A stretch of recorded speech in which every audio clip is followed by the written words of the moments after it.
hello YouTube. How are you doing? This is my first motorcycle video blog. One may call it a moto vlog. So we'll give this a go here. We'll talk about motorcycles, do some riding, talk about the finer things in life, get to know each other. You know, you'll get to know me, I'll get to know you through your hateful YouTube comments about really anything. You know, it seems like anything sets people off on YouTube comments, but yeah, that's how it'll go. Go for a little ride today, talk about me, talk about motorcycles, talk about what motorcycle I have, and we'll kind of go from there with how we do this thing, eh? So I've been riding for about a year. I did my first year of riding on a Honda CB 500X, which is a pretty solid bike. Hi! Maybe you can't see. I'm waving in the mirror. Anywho, Honda CB 500X. Sorry, I kind of get distracted sometimes.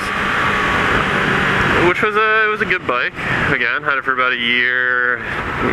I put maybe 3,000 miles on it, so not a lot of miles on it. I was traveling during that period of time for work.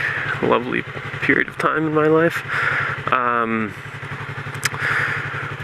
I liked it enough. It's a very good all-rounder. It can do a lot of things decently. You know, you can certainly commute and tour on the thing.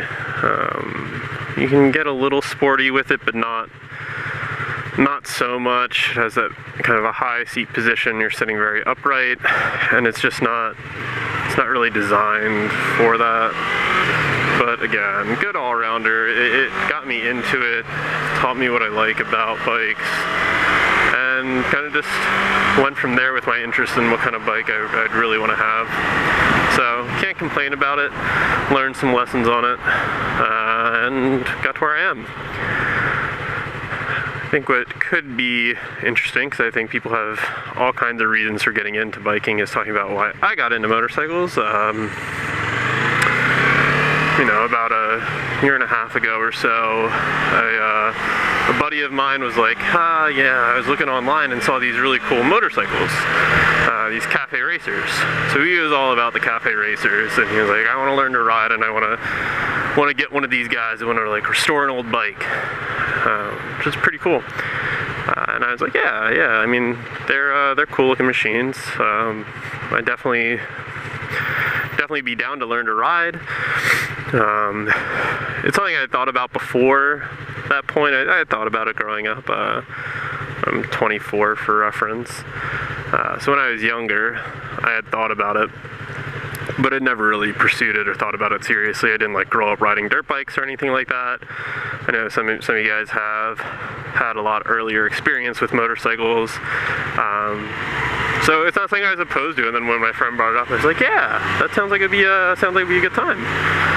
So we went out, we both took our MSF class, which, I mean, it's good. Have a little formal training, I think, in anything in life is always good. And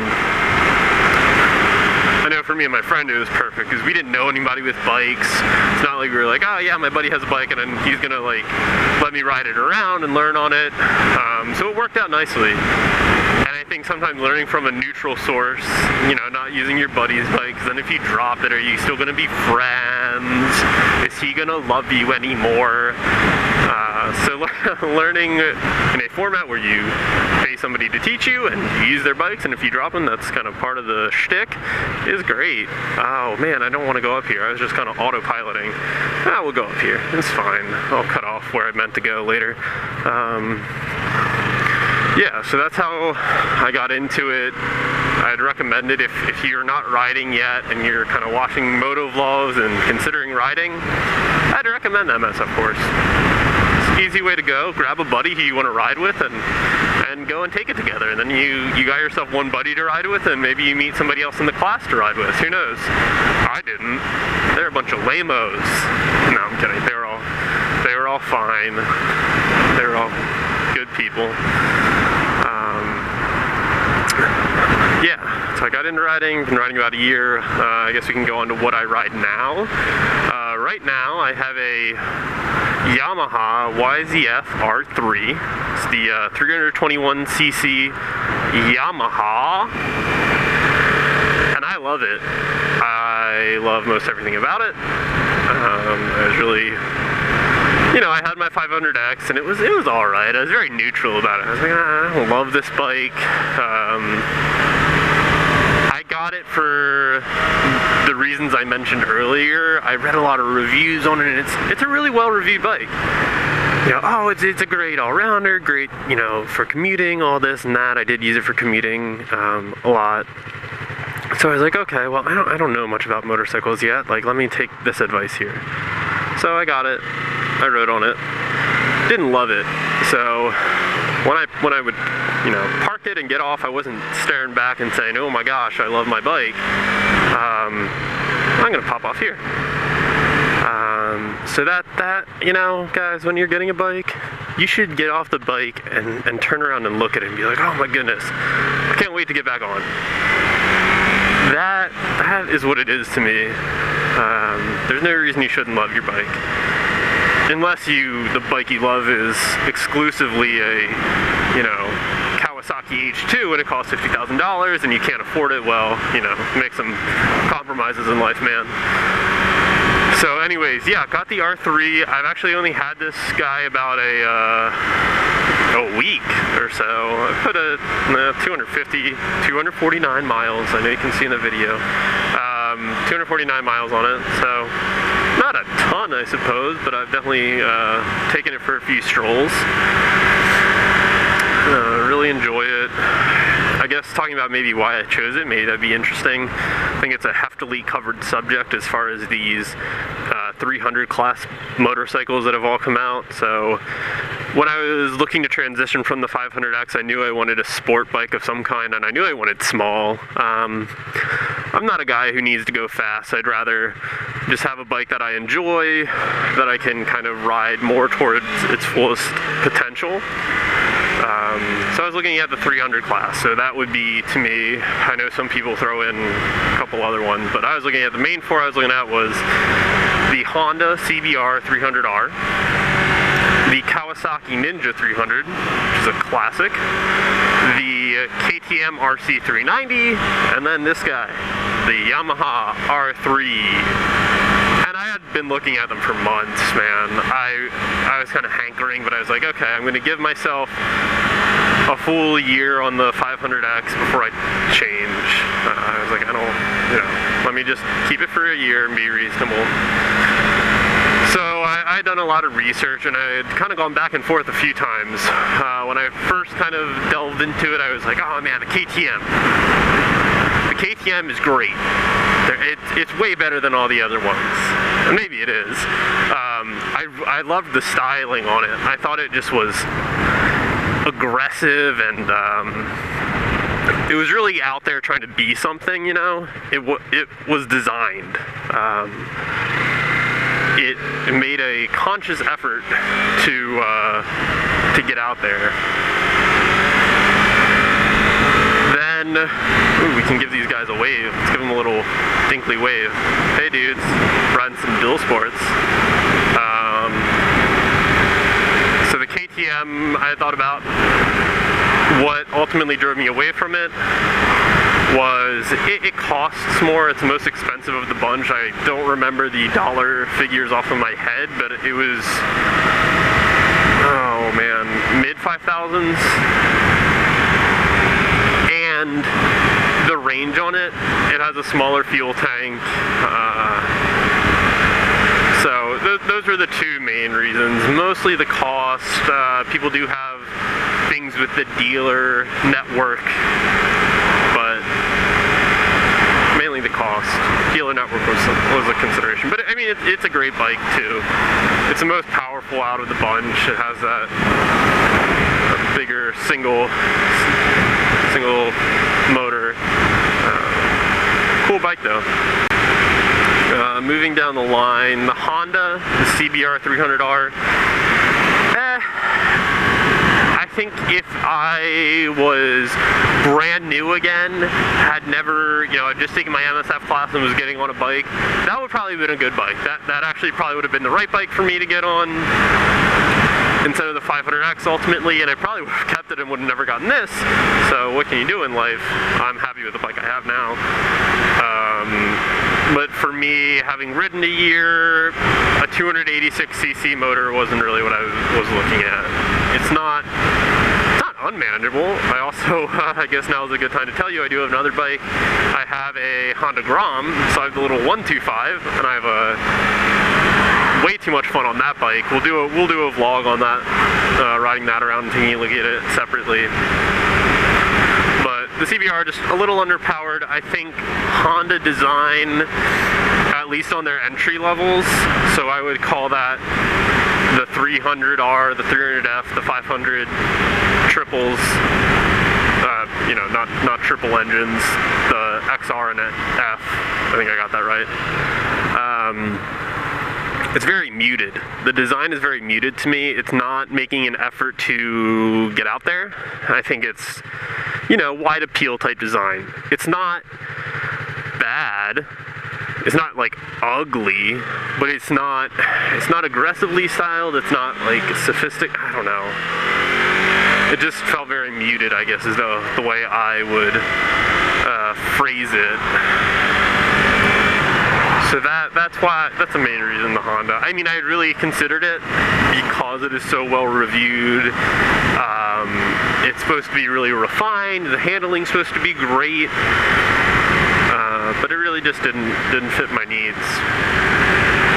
It really did come down to the Kawasaki, the Ninja 300, and the YZF-R3 at the end when I was, you know, really getting out there and ready to buy a bike. Things I liked about the Ninja, it has the biggest fuel tank out of the bunch, I believe. Gets pretty good gas mileage. Obviously, the Honda being a 286 single gets the best out of the group. The Kawasaki is also reasonably priced. It was right around the R3. They're about the same. Not as cheap as the Honda, but it was in my price range. It has a slipper clutch, which was just kind of a nice feature. It's more it's thought out, I guess. I really liked the pearl white. I'm gonna be honest, I can be a little bit shallow as far as appearances and design, where I may let that weigh out some technical factors here and there. And the Kawasaki, it's been around, right? The Kawasaki 250 was kind of the go-to forever. Really the only one in there until the Honda had their CBR 250R come in. So they know what they're doing with those small CC bikes. Some people think the design on them is a little stale. I don't mind it. I thought it was nice. It came with the flush-mounted turn signals, which I think it's just thoughtful. They really care about you. You know, it is. They put a little bit more into the design and thought about what people may like. So I considered that, and then really what it came down to was actually one component was service intervals. The Yamaha service intervals are insane. It's like 26,000 miles apart, and then the Ninjas, the 300 was, I may get this wrong, I think it was around 7,000. So it was just a lot shorter service, which may not be a deal breaker to some people, but it's not. It kind of just was a con in my book. And then ultimately, when I saw them both, what up? I think that's an F800 maybe, or an 800 GS. I don't know. And And then when I saw them in person, the R3 blew me away. Pictures don't do it justice, honestly. When you get on and look and crouch down in front of the bike and take a look at that front view, it is just styled. It is just sport bike styled. The headlight configuration, the lines going on, I really loved it. When I was looking at it, I was actually looking at the blue one. You can see that I purchased the red one. And the red one, the pictures don't do it any justice. You look at pictures of it, and it just kind of looked flat to me. I was like, oh, the red one's totally out. Maybe black, but probably blue was my thought process. Because I really, and I still do, I really love the blue. The wheels are, I guess, powder-coated blue or just painted blue. That matched the bike, and I thought that was, again, stylistically a very refined choice by Yamaha to do. It just, I love how much effort everybody's put into these 300cc bikes. It's great. So yeah, ultimately ended up with the R3. It has a little bit more of a powerful engine than the Kawasaki and the Honda. Not up there with the KTM, but I think the stock sound on it is even great.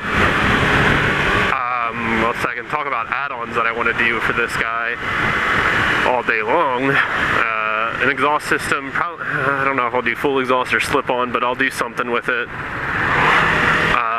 The only thing I've done so far, which maybe you can tell if you are also an R3 rider, I have taken off the stock turn signals, and I have put on the flush mount turn signals, so you don't see those ugly little bobbers bobbing around. That one drives me nuts. I know it's probably a lot of DOT type requirements. Same thing with the fender, which is the next thing I'm going to do, is do a tail tidy, and I want to do integrated tail light. I know you can go and buy the one for the FZ07, I think, and that fits the R3s. Which I may do, but the place I'm intending to buy both of those items from is TST Industries, which is where I got the flush mount and where I actually got some of the components I've swapped out on my Grom.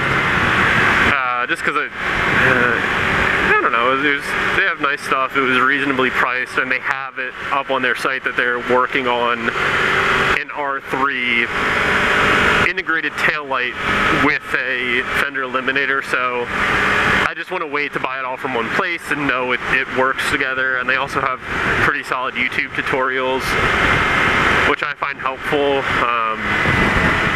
I'm not 100% mechanically inclined. I like to try, I like to get my hands on stuff, but I'm not like a boy genius about it or anything. So the YouTube tutorials just give me a little more confidence in what I'm doing. Other things I want to do, I want to swap out the levers. Stock levers are always kind of, I don't know, they're always kind of junky. Probably do shorty adjustables, get it in a nice, maybe a nice blacker with red accents, something like that. What else was I thinking about doing? I don't really mind the stock mirrors on this bike so much. I do want to replace the stock ones on the Grom. Talk about that in the Grom video though. May put tank pads on it. I want to replace the rear sets at some point. I don't really like them. They just kind of, I don't know, they're just a silver color. Nice little Triumph there. I assume it was a Bonneville. Maybe it was a Scrambler, I don't know. I don't think it was a Thruxton though. I think it was a Bonneville or a Scrambler. I'll try to call up bikes as we pass them, best I can. In case you guys see a bike in the video and you're like, oh man, I really want to know what that bike was. Try to help you out. What was I talking about? Oh, add-ons for the R3. Yeah, I like the stock mirrors enough. Everybody talks on the R3 forums that you gotta do a little elbow tuck to see behind you, which is kind of true, but I've got them set up in a way that I feel comfortable with them. The seat actually isn't too bad. I was kind of anticipating I want to replace the seat on the Grom at some point. But the R3 seat actually isn't bad. What else? I don't know. know. I'm open to suggestions. If any of you guys have R3s and you've done a mod that you really love, drop a comment about what mod you've done. I will get new tires at some point, but I'm not gonna replace tires before they need to be replaced. That's just kind of a waste of money to me. Like, these tires aren't bad. I mean, there's definitely opinions out there about bias ply versus radials, and I would buy radials once these need to be replaced, but these are not, I don't feel uncomfortable with them. They're not, I don't know, it's not like they feel like they're not sticky. Yeah, so overall, really like it. There are a few negatives about it. The brakes aren't particularly spectacular. They're not, I don't think you could find yourself in a tight spot with them. I did I nut crunched myself one time with them. One of the first rides out, because I was still getting used to them. So you definitely have to, you know, brake as soon as you know you need to brake and start that process. The engine braking on it is actually quite strong, but the brakes themselves are not, you know, they're not outperforming anything. But it doesn't break the bike for me or anything by any means. I'm trying to think what other common complaints are. A dumb little feature I like is this pass light. I didn't have that on my previous bike. I think it's kind of cool. It just lets you kind of flash the high beams. I don't know, kind of cool, I guess. Yeah, exhaust system is the other thing I was thinking about, but other than that, you know, it's a solid bike. I have lots of fun on it. It's, I don't know, a lot of people like those bigger super sports, which more power to you if that's what you like. As I said before, you should get off your bike and be happy with it and look back and know it's for you. It doesn't need to be for anybody else. But I just don't need that much power. I'm happy cruising along, you know. If these cars weren't in front of me, would I go a little faster? Yes, but I wouldn't need to go 120 miles an hour. I do want to take it to the track at some point. I would love to do that. I would love to try a track day. I hear fantastic things about riding track, and just the fact that it can really improve your riding, I think is some. I mean, it just makes it something I want to do. So, gotta get that set up. Need to get a setup for my car so that I can trailer it. In the event I crash, I would preferably like to get home and not have to live out my days on the track. So, I think that might just do it for the first Moto vlog here. I really would welcome your thoughts on maybe what you want to see out of a Moto vlog. If there's things that you aren't seeing fulfilled other places, you know, in other Moto vlogs, and you'd say, oh, I really wish somebody would do this in a Moto vlog, I would be happy to do it. I'm open to ideas. I'm just doing this for fun, just a way to have some fun on my rides and just connect with the motorcycle community, and maybe a lot of guys out there who are thinking about riding. I'm still pretty new, so I can kind of be a voice of a new rider as we go through this motorcycle journey here. But, you know, if there's something you're not seeing on other moto vlogs that you would like to see, or you'd like to see different kind of rides, let me know. For reference, just in case maybe there's somewhere around here that you really would want to see me ride, and some of you may have figured out where I am if you live around here, but I live just outside of Baltimore, Maryland, so if you know the area and there's somewhere that you're like, oh man, you need to go check out this place and ride around there, drop it in the comments, send me a message. I'd love to check it out. I'm always looking for new places to ride around here. I grew up in the area, so I know some places. One place I wanted to show you guys for the first vlog, but it's closed on the weekend. I'll get that in the Grom, actually. It's a better one to do in the Grom. But yeah, yeah, if there's places that you know that you think would make a great riding video that I wouldn't be following a car all during, that would be sweet. Drop it in there. I appreciate you guys watching, and I'll catch you next time.